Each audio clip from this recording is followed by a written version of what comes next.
The government has gone on the offensive against the opposition leader over his comments yesterday calling for a more flexible industrial relations policy. But while the government accuses Tony Abbott of having a secret wage-cutting agenda, it's on the defensive too, as new figures show unemployment has edged upwards. Political correspondent Tom Iggulden reports from Canberra. A high visibility walk in the park for the Prime Minister. I'm good, thanks. How are you? In North Queensland to spruik the employment benefits of the national broadband network. So came up for the job and came down, yes. Came down. But overall, the economy shed 27,000 full-time jobs in June, leading to a slight jump in unemployment to 5.2%. While there were slight falls in unemployment in the mining states, everywhere else it went up.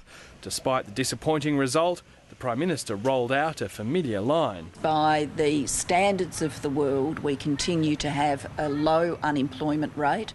Her Employment Minister had a more technical interpretation of what the jobs numbers show. That the Australian labour market is slowing, but that the Australian labour market is also slowing more slowly than the rest of the world. Analysts were quick to point out that jobs are likely to continue to dry up. The unemployment rate's now gone up for 2 months in a row, and I suspect that's going to be the trend over the next 6 months or so. I think firms are a little bit cautious about hiring while there's still those big risks in, say, China and Europe.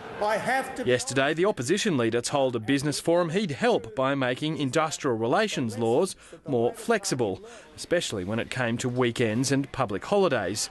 Today, meeting workers at a meat packing plant. It's very good of you to protect my fingers like this. Mr Abbott put the wrapper back on his policy. So you can't be more specific about what you meant by flexibility and what things exactly should be changed? The point I've made all along is that our workplace relations policy, it will be prudent, it will be sensible, it will be responsible, it will be careful, it will be cautious. So you want to cut penalty rates in the tourism industry? No. The one thing that the Australian workers will find is that I am their best friend.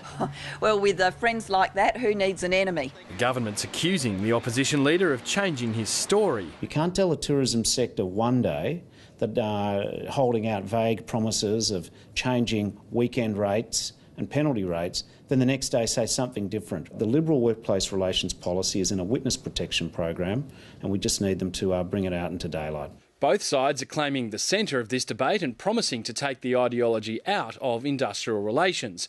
And just as Tony Abbott says he only wants to tinker with individual flexibility agreements, the government too says it's looking at fine-tuning the system it brought in 5 years ago. Tom Iggulden, Lateline.